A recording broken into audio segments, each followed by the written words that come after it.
텅 빈 상가, 사람이 살지 않는 집, 을씨년스러운 거리. 전 세계를 강타한 경제 위기로 세계 곳곳에 유령 도시가 늘어나고 있다. 왜 우리는 그동안 수없이 반복됐던 위기 경고 신호를 무시했던 것일까? 경상수지 적자, 가계부채, 외환위기, 파생상품의 범람. 이 모든 경제 위기를 불러온 문제점들을 기업가라는 키워드로 일목요연하게 정리한 책이 있다. 최악의 위기 상황은 지나갔다는 사람들의 인식이 환상에 불과할 뿐더러 오히려 경제 위기의 해결을 방해한다고 말하는 저자. 경제 저격수로 활동했던 경험을 글로 옮겨 세상을 놀라게 했던 존 퍼킨스의 책 경제 저격수의 고백을 주목해보자.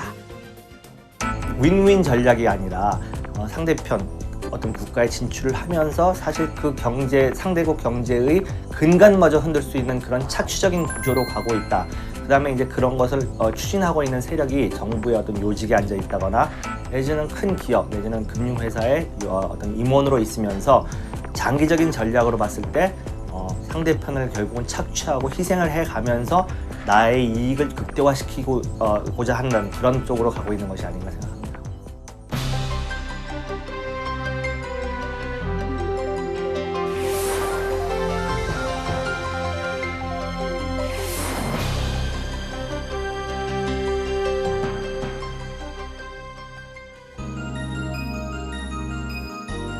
안녕하세요. 10분 만에 보는 책입니다.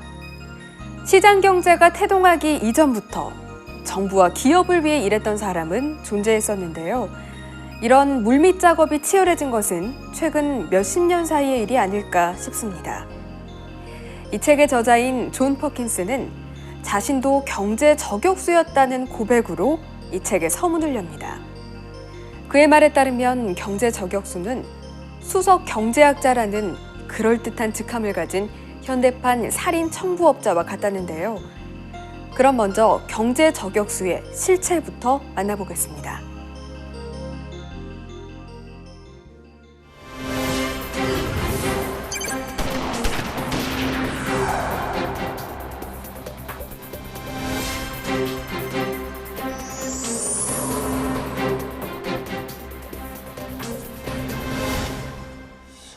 경제 저격수는 외교관도 첩보원도 아니다. 민간 기업의 컨설턴트로 일하며 낙후된 경제를 발전시키기 위한 차관 대출을 그 나라 지도부에 설득하는 게 이들의 일이다. 개발을 미끼로 가능한 많은 빚을 쓰도록 정부에 권유하고 국제기구로부터 빌린 돈은 발전소, 항만, 사업공단 등 인프라를 구축할 미국 기업으로 돈이 흘러간다.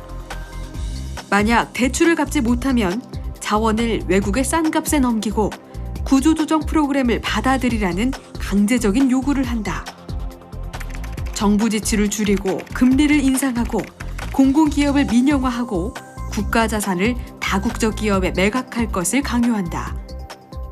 그들의 기본적인 토대마저도 무너뜨리는 그런 식으로 경제 발전을 하는 전략이 세워졌다면은 당하는 국가에 있어서는 정말로 너무 큰 피해를 입게 되는 거죠. 예를 들면은 어느 나라든지 경제 활동을 하는 궁극적인 이유는 장기적으로 자기네들도 경제가 활성화되고 국민들을 잘 먹여 살리기 위한 거거든요. 그건 기본적인 전제인데 내가 강대국하고 그런 것을 목적으로 이제 경제 활동을 하기 시작을 했는데 알고 보니까 그 강대국은 나의 어떤 기본적인 경제 이 시스템마저도 무너뜨리려고 하는 전략을 갖고 왔다라고 하면 당하는 입장에서는 정말 엄청난 피해가 있을 수 있죠. 1951년 이란의 총리 모사데크가 모든 석유를 국유화하는 조치를 단행하자 미국은 무력 개입 대신 중앙정보국 요원인 커미트 루스벨트를 급파했다. 그는 폭력배를 고용해서 연이어 폭동과 시위를 일으켰다. 모사데크 총리는 국정 능력이 없는 사람으로 비춰졌고 3년 만에 정권은 무너졌다.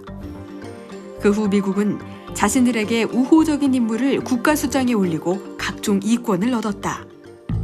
하지만 이후 커미트 루스벨트의 행적이 알려지고 국가정보원 출신이란 것이 밝혀지면서 문제가 발생했다. 그래서 생겨난 게 바로 경제저격수. 경제발전 전문가란 이름으로 민간 기업에서 월급을 받지만 결국 이들의 역할은 자원이 풍부하거나 지정학적 위치가 중요한 제3세계 국가를 미국의 영향력 아래에 놓이도록 하는 것이다. 존 퍼킨스는 이번 경제위기의 본질을 경제 저격수들이 제3세계 가난한 사람들을 희생시킨 게 아니라 그 대상자를 미국의 시민들로까지 확대했기 때문이라고 주장합니다. 경제위기 이후 미국의 수출은 40년 만에 최고 하락폭인 30% 감소했고 기업의 투자 역시 40% 줄어들었는데요. 통계 자료가 공개될 때마다 새로운 기록을 세우는 미국의 경제위기. 저자가 말하는 근본 원인은 바로 경제 저격수를 고용한 그 기업에 있었습니다.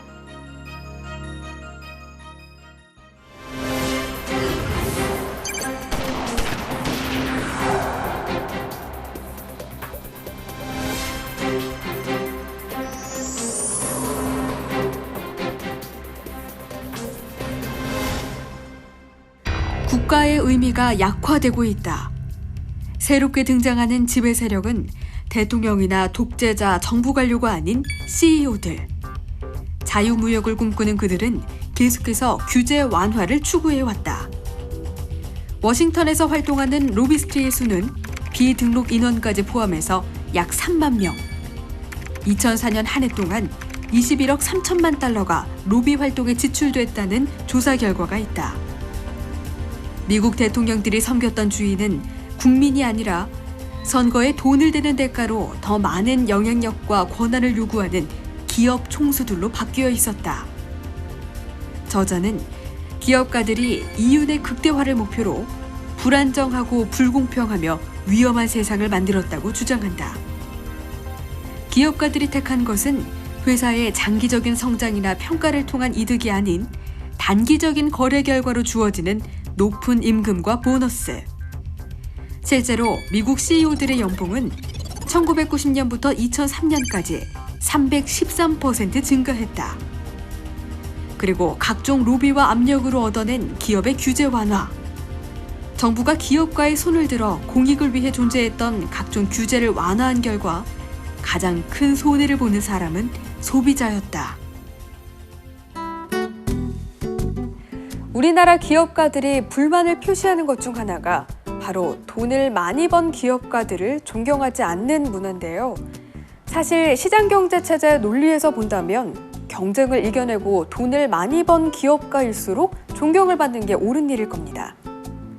하지만 비단 우리나라에서뿐만 아니라 미국에서도 세계적인 CEO가 존경을 받지 못하는 일은 자주 발생합니다.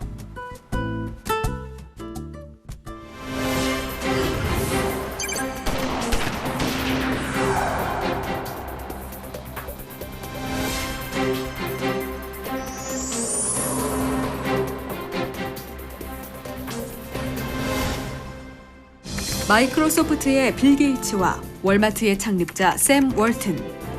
세계 역사의 한 축을 기록한 CEO들은 기술 발달에 놀라울 만큼 커다란 공헌을 했다. 하지만 그와 동시에 빈부격차를 한층 악화시켰다는 비난을 피할 수 없다. 또한 단기적인 이윤 창출을 목표로 하며 금융 파생 상품과 같은 서류상의 숫자 노름을 쫓고 오염된 환경 같은 진짜 비용을 지불하지 않는다. 우리나라 기업을 포함해서 여러 이제 세계의 큰 기업들이 많은 이제 기업 활동을 하고 어떤 사회적 공헌을 하고 있는데 아직도 그들의 어떤 총 이익에서 보면은 빙산의 일각에 불과하고요. 역시 근저에는 기업들의 어떤 내지는 기업 리더들의 탐욕이라고 하는 부분이 역시 큰 부분을 차지하고 있고요. 대표적으로 뭐 최근에 일어났던 금융 위기의 많은 부분들이 그런 그 투자은행들 내지는 금융권의 탐욕에 의한 결과였다라는 게 지금 많이 발견되고 있고요. 그런 측면에서는 아직도 그들의 탐욕을 조정해야 되는, 컨트롤해야 되는 그런 욕구는 많이 있다라고 생각을 합니다. 그에 따르면 망가진 시스템을 고치고 지속 가능하고 공정한 세상을 만들어가는 과정에서 이윤을 창출하는 것을 목표로 수정해야 한다. 사실 10여 년 전부터 기업의 사회적 책임이 강조되고 있다. 우리나라 대기업들 역시 지속 가능한 경영을 하나의 표어같이 사용하고 있다. 변화는 분명 찾아오고 있다. 저울의 균형점이 사람에서 기업으로 이동하고 있다는 것은 되돌릴 수 없는 사실이다. 하지만 기억해야 할 것은 기업은 소비자들이 재화와 서비스를 구매할 때만 명맥을 이어나갈 수 있다는 사실이다. 저자는 소비자의 구매력을 활용해서 공정한 시장을 만들어가는 선한 청지기의 역할을 독자에게 요구하고 있다. 경제저격수로 탄탄한 성공가도를 달리던 저자가 자신이 목격한 정의롭지 못한 일들을 담은 이 책을 내기까지 큰 용기가 필요했을 겁니다. 이 책에 저술된 모든 사건들이 엄연한 사실이란 점에서 이 책의 마지막 장을 덮은 이후에도 우리를 씁쓸하게 하는데요. 우리 사회를 감염시킨 돌연변이 자본주의에서 파생돼 나온 일련의 과정들을 되돌리는 일은 우리 손에 달려있다는 사실을 기억해야 할 것 같습니다.